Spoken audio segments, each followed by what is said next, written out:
A minha alma tem sede de vós e vos deseja, ó Senhor. Estimado diácono, queridos irmãos e irmãs, acolhendo hoje também de maneira muito especial aquelas pessoas que nesses últimos 2 meses fizeram um caminho de preparação para a aliança de amor, a consagração à Virgem Maria, irão se consagrar no próximo sábado, dia 18, e hoje estão aqui na missa, logo mais vão participar de um pequeno recolhimento espiritual, também em preparação a esta consagração. Meus irmãos e irmãs, a liturgia deste 32º domingo do tempo comum, ela está caracterizada daquilo que é próprio desta etapa final do ano litúrgico que nós estamos vivendo, né? Temos o próximo domingo, depois daqui 15 dias a solenidade de Cristo Rei, com a qual nós encerramos o ano litúrgico. E é por isso que a liturgia, ela vai tomando sempre essa característica escatológica, ou seja, vai falando das coisas finais, vai falando da segunda vinda de Cristo e daquilo que nos é necessário para estarmos aptos, prontos a viver esta segunda vinda de Cristo. E é isso que nos coloca, por exemplo, o evangelho de hoje, quando Jesus, ele conta esta parábola das chamadas virgens previdentes e das virgens imprevidentes, ou seja, Jesus está nos convidando, nos recordando como é importante, como nos é necessário estarmos de prontidão, estarmos atentos, estarmos, portanto, prontos para quando Ele vier. Talvez a palavra que marque muito bem esta liturgia é vigiar, estar atento, estar preparado para a vinda do Senhor. Vamos agora, olhando mais objetivamente o Evangelho, em primeiro lugar, aqui colocar algumas questões introdutórias de contexto que, creio eu, nos ajudam até a degustar melhor aquilo que Jesus quer nos falar. Jesus então conta essa parábola das virgens previdentes e imprevidentes e o que trata, qual é o enredo que Jesus usa para falar nessa parábola? É de uma festa de casamento, são núpcias, Vocês já me ouviram algumas vezes aqui, em outras ocasiões, falar algumas realidades, algumas características que são muito próprias, eram na verdade muito próprias de um casamento judaico. Entre elas, me recordo, aqui um casamento judaico, ele acontece em duas etapas. Primeiro, o rito religioso, depois a festa de núpcias. A parábola que Jesus conta hoje seria dessa segunda parte, a festa de núpcias. E como é que essa festa ela começava? Ora, a noiva, na casa da família dela, dos pais dela, se preparava, vestia lá a roupa da festa, se ornava, e as jovens, que eram amigas dela, e que não eram ainda casadas, por isso a referência é as virgens, amigas, elas ficavam ali junto com ela, esperando o noivo. O noivo, por sua vez, sairia da casa dos pais dele, também devidamente vestido, preparado para aquela festa, acompanhado dos jovens homens que também não eram casados e que eram seus amigos, e eles vinham numa espécie de uma procissão, um cortejo, algo festivo, até a casa da noiva, para dali irem até geralmente a casa que seria a casa deles, onde eles passariam a morar de então, onde geralmente acontecia a festa de casamento. Poderia ser assim. Então, por isso, essa ideia. As virgens estão ali, esperando o noivo que vem. Agora, por que na parábola de Jesus, o noivo atrasa? Por que elas precisam estar ali com as lâmpadas, com a luz acesa, e ele demora e acaba o óleo de algumas? Por que acontece isso? Porque, de fato, o noivo, antes de ir até a noiva para levar ela consigo para a festa, ele tinha que ir à família dela, né, o pai, a mãe, os irmãos, especialmente se houvessem irmãos mais velhos, homens, e ele precisava oferecer presentes, aquilo que nós comumente conhecemos como dote, né, mas presentes, e não era assim, está aqui o meu presentinho, estou indo lá apanhar a minha noiva, não, havia uma negociação, ele começava a oferecer, entendam bem, quando o padre fala em negociação, não é no sentido de venda e troca, tá? É no sentido de, não, peraí, mas o que você vai oferecer? Mas é só este o valor da nossa filha? Não o valor no sentido financeiro, né? Por quê? Porque para a família da noiva, quanto mais e mais belos presentes o noivo oferecesse, significa, de fato, ele está dando o valor que a nossa filha de fato tem. E o noivo, que geralmente também era acompanhado do seu pai e da sua mãe nessa ocasião, ele gostava que a família da noiva cobrasse, quisesse mais, exigisse mais. Por quê? Porque isso mostrava, né, a família do noivo ficava, não, de fato, esta que agora vai fazer parte da nossa família, ela tem um grande valor. Estamos trazendo para a nossa família alguém que realmente tem um grande valor, uma grande importância. Então, a ideia figurada era esta, né? Por isso que, às vezes, a negociação ia um tempo e o noivo podia atrasar. Não chegava naquela hora marcada, né? Só para a gente entender o enredo. Mas só desse enredo, nós já tiramos aqui um primeiro ponto para a nossa meditação. Ora, essa parábola que Jesus nos conta, ela tem digamos assim, uma aplicação simples e direta. O noivo é Jesus Cristo, a noiva é a igreja, é Ele que vem, e é bonito ver isso, né? É Ele que vem, o mistério da encarnação, é Ele que vem, e que vem até nós acompanhado, sim, acompanhado dos patriarcas, dos profetas, daqueles que anunciaram, daqueles que anunciam, dos santos. É Ele que vem para buscar a noiva. E a noiva é a igreja. E quem é a igreja? Somos nós. Agora, o que é que Ele nos oferece? O que é que o noivo oferece a nós que somos a igreja? A nós, Ele oferece a festa de casamento. O que é a festa de casamento? É o céu, é a vida eterna. Agora, o que Ele oferece para ter direito, vamos entender aqui, para ter direito sobre nós? Aqui que está o ponto, meus irmãos, que eu penso que nós não podemos deixar de lado. Qual é o presente que Jesus oferece para nos ter para Ele definitivamente? A sua própria vida. Ele derrama o seu sangue, Ele se dá na cruz.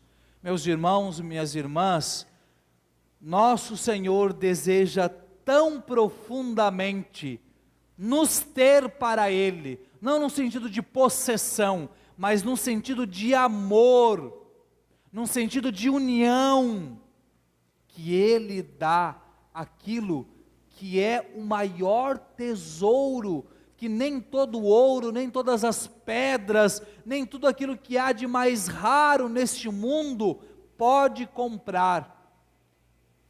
Porque, meus irmãos e irmãs, uma só gota do sangue de Deus feito homem tem mais valor do que todo o universo criado. E é com este sangue, é com esta vida que Ele nos adquire para Ele, que Ele nos toma como sua noiva, como igreja, para nos conduzir a esta festa eterna que é o céu. Agora, cientes disso, vamos olhar o que nos cabe a partir do restante da parábola. Pois bem, o Evangelho, Jesus segue falando então dessas virgens previdentes e imprevidentes. Aqui é um tipo de tradução, alguns falam prudentes e imprudentes. Eu vou usar uma tradução assim bem popular e que talvez eu acredito que chama mais atenção e que dá para usar, tá? As virgens previdentes nós podemos chamar de virgens sábias, aproveitando o contexto da primeira leitura de hoje, do livro da sabedoria, que fala, né, é bonito isso, que quem procura, né, meditar sobre ela é a perfeição da prudência, e quem fica acordado por causa dela, ou seja, quem vigia, quem espera a sabedoria, em breve há de viver despreocupado. Por quê? Porque ela mesma sai à procura dos que a merecem, cheia de bondade, aparece-lhes nas estradas e vai ao seu encontro em todos os seus projetos. Então, a prudência, a sabedoria. E as imprudentes são as virgens loucas. Eu vou usar essa explicação. Não é louco no sentido que a gente está acostumado, mas louco no sentido de falta de uso de inteligência, falta de sabedoria, aquela pessoa que faz literalmente uma loucura, ou seja, troca algo que é impensável que nós troquemos, abre mão de algo que é impensável que nós abramos mão, que é estar com Deus por qualquer outra coisa. Então é uma loucura, é uma falta de sabedoria. Então, as virgens sábias e as virgens loucas. As virgens sábias são sábias por quê? Na parábola que Jesus nos conta. Porque elas, acompanhando a noiva, levaram as suas lâmpadas. Obviamente, como eu disse, o noivo atrasou. A própria parábola nos dá conta que é no meio da madrugada que alguém vai gritar e dizer: olha, se levantem, deem jeito, porque o noivo está chegando. Então, obviamente, lâmpada, luz. Por quê? Porque a gente precisa de luz para enxergar, para ir até algo. Quem de nós não passa por aquela situação, né? Eu acredito que aqui não, porque, como eu disse ontem, a nossa companhia de energia é tão boa que nunca tem queda de luz por aqui, né? Quem de nós, no meio da noite, às vezes fazendo uma coisa dentro de casa, 8, 9, 10 da noite, acaba a luz, o que a gente precisa fazer? Lanterna do celular, uma vela, alguma coisa que ilumine para a gente continuar fazendo o que estava fazendo, né? Então, a gente usa a luz para iluminar, para ir, para fazer algo. Então, a lâmpada, né, é justamente isso, aquilo que nos possibilita, aquilo que nos dá um meio para vermos, para enxergarmos, para fazermos aquilo que precisamos fazer. As virgens sábias levaram as lâmpadas, mas não somente as lâmpadas, levaram óleo suficiente para abastecer as lâmpadas o tanto de tempo que fosse necessário.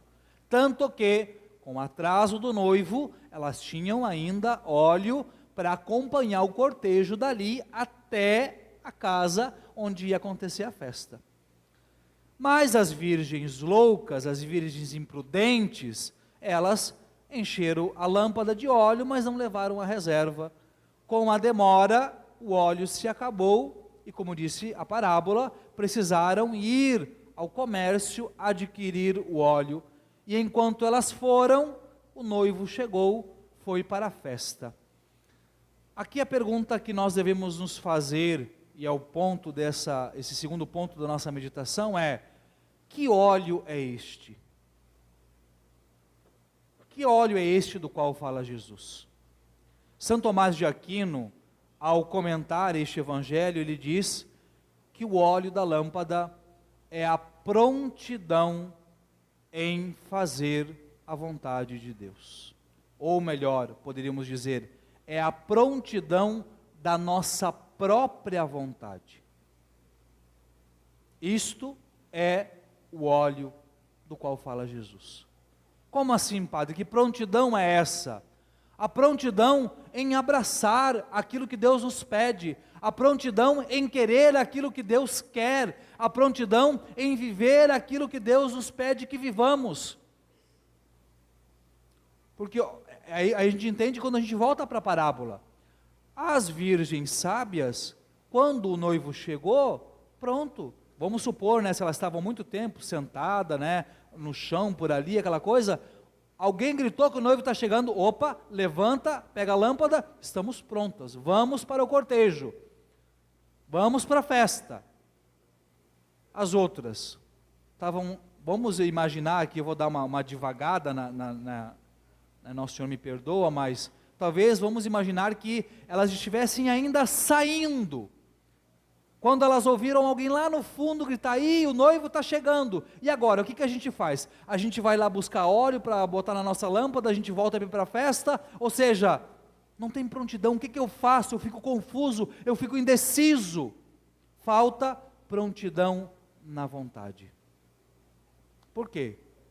Porque não alimentaram esta chama, porque não levaram o óleo desta prontidão. Então, o óleo é esta prontidão. O que Deus quer, o que Deus pede, como Deus pede: estou pronto, eu vou, eu estou decidido. Tudo bem, Padre. Então, o óleo é a prontidão da vontade. E como é que eu faço para estar devidamente abastecido deste óleo? E agora o Padre vai revelar o segredo dos segredos. Uma grande novidade? Não. Meus irmãos e irmãs, inclusive me permitam um parêntese aqui, em se tratando de evangelho, em se tratando de vida eterna, em se tratando de salvação, em se tratando de conversão, estranhem e fujam se alguém vier mostrar para vocês um caminho muito novo, muito diferente, com uma revelação assim supostamente muito nova, restrita.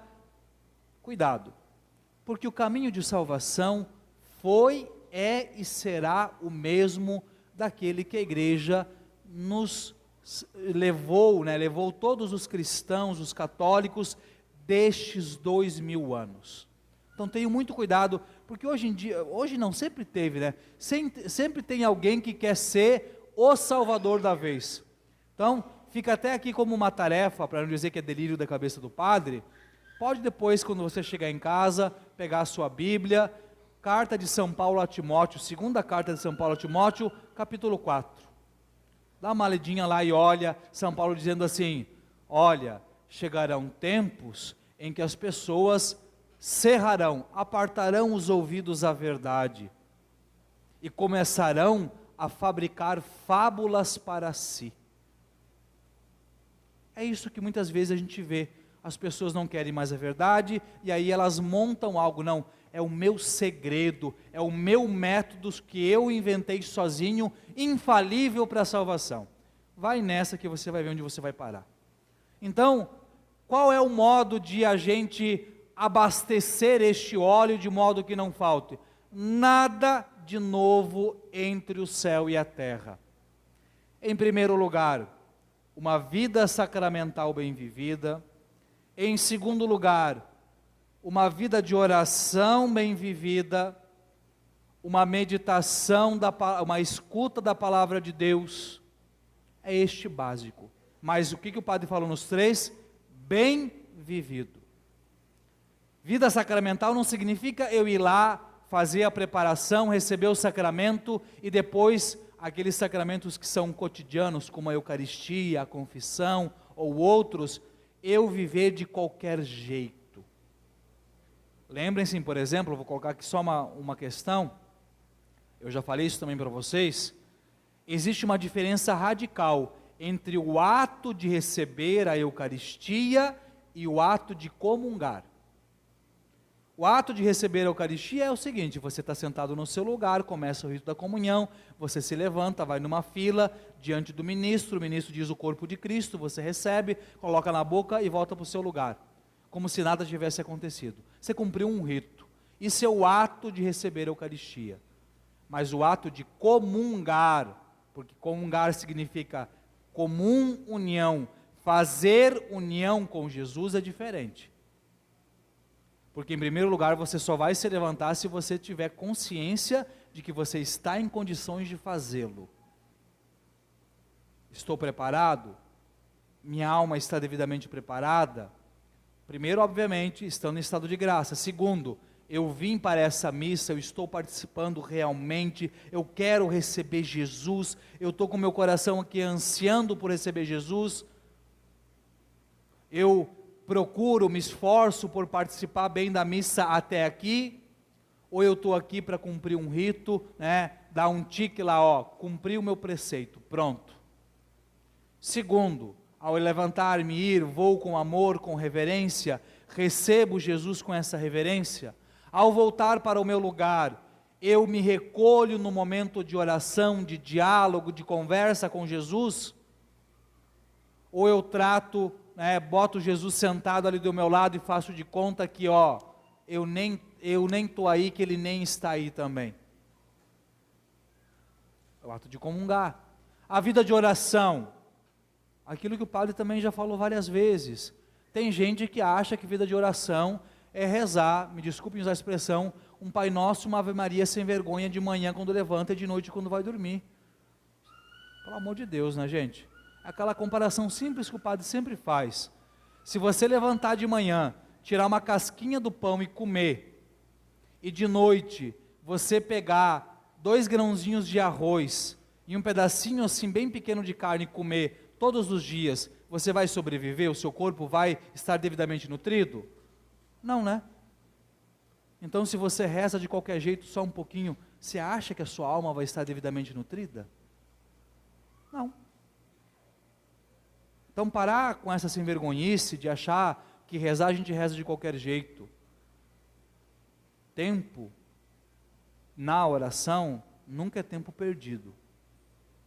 E a gente não tem que rezar se sobra, a gente tem que fazer as outras coisas se sobra tempo.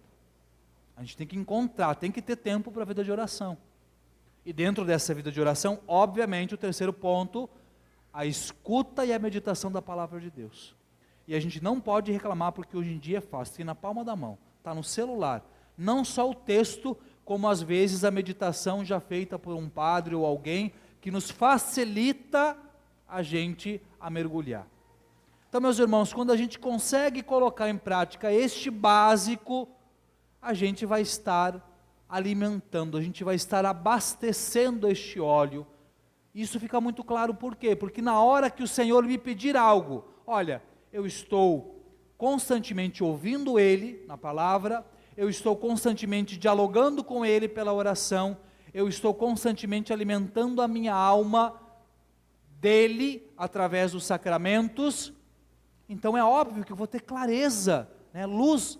O noivo está aqui, ele me chama e eu vou. Não vai ter, será que é, será que não é? Então, esta prontidão da vontade. Agora, terceiro e último ponto, se não temos a prontidão da vontade, se ficamos indecisos, se não respondemos ao Senhor, o que pode nos acontecer? Aquilo que aconteceu com as virgens loucas. Elas foram buscar o óleo, o noivo chegou, foram para a festa, e quando elas chegaram na festa, bateram a porta, e qual foi a resposta de Jesus? Qual foi a resposta do noivo? Em verdade eu vos digo, não vos conheço. Eu vou trocar aqui um pouquinho essa tradução. Ao invés de falar não vos conheço, vou colocar o seguinte: não vos reconheço. Porque num outro evangelho, aqui foi o de Mateus, eu acho que é o de Lucas, que há uma argumentação: mas nós comemos em sua mesa, nós pregamos em suas praças, uma referência à Eucaristia, à liturgia da palavra. E nessa outra versão, que eu acho que é a de Lucas, responde a mesma coisa: não vos conheço. Porque alguém pode dizer: tá, padre, mas eu estou aqui, sentadinho todo domingo no banco da igreja. Mas você levantou para receber a hóstia ou você comungou? Você fez comunhão com Ele? Você deu uma migalha no seu dia, na vida de oração, ou você sentou para dialogar com Jesus? Você meditou, procurou ouvir o que Ele tinha para te dizer, ou você negligenciou e deixou a sua Bíblia criando pó em cima da estante da sua casa? Porque, meus irmãos e irmãs, é uma comparação muito simples. Uma pessoa com quem a gente não convive, a gente não tem intimidade. E a gente não conhece como é que a pessoa pensa, o que a pessoa faz, quais são os hábitos. Agora, para e pensa, por exemplo, alguém da tua família, com quem você convive. Basta às vezes você olhar para o rosto da pessoa e você já sabe se ela está preocupada, se ela está triste, se ela está bem, se ela está feliz. Pelo tom de voz você já sabe, às vezes no telefone, como é que as coisas estão. Por quê? Porque você tem intimidade, porque você conhece. Não vos reconheço. Por quê? Porque embora estivéssemos ali, não alimentamos esta prontidão, não buscamos estar com Ele, não tivemos este anseio, este desejo. É aquilo que muitas vezes eu falo, meus irmãos e irmãs, como que alguém diz que quer passar a eternidade com Jesus, se acha difícil estar poucas horas, poucos minutos com Ele aqui? Não tem coerência, a coisa não bate. Então, meus irmãos e irmãs, que a partir de tudo aquilo que o Senhor falou com cada um de nós, neste Evangelho, nessa nossa meditação, que nós possamos alimentar este óleo, que nós possamos rezar hoje com o salmista: a minha alma tem sede de vós e vos deseja, ó Senhor. Que a nossa alma deseje, que a nossa alma queira o Senhor, que a nossa alma, ela realmente faça tudo aquilo que é necessário para estarmos sempre, absolutamente sempre, com as nossas lamparinas cheias do óleo da prontidão na nossa vontade, em corresponder àquilo que o Senhor nos chama a viver.